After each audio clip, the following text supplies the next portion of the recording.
Nefertiti was an ancient Egyptian queen consort who was likely King Tut's stepmother and may have ruled as a pharaoh in her own right.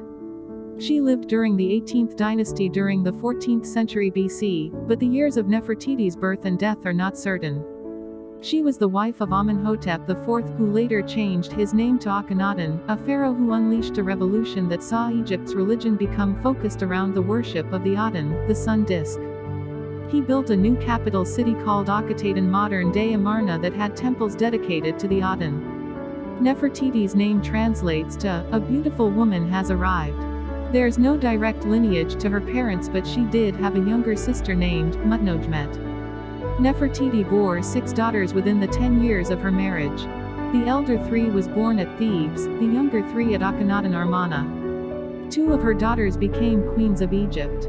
By the end of Akhenaten's 5th reign, the Aten had become Egypt's dominant god.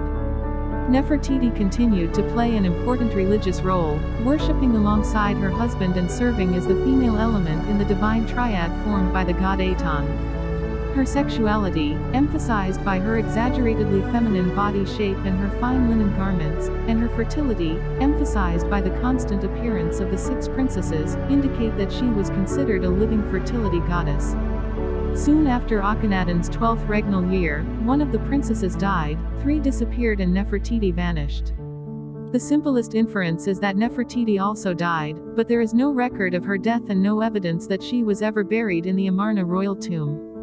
Others have suggested that she outlived her husband, took the name Smenkhkare, and ruled alone as female king before handing the throne to Tutankhamun. But they concluded that Smenkhkare was identified as a 20th century male body buried in the Valley of Kings. So Smenkhkare and Nefertiti wasn't the same person.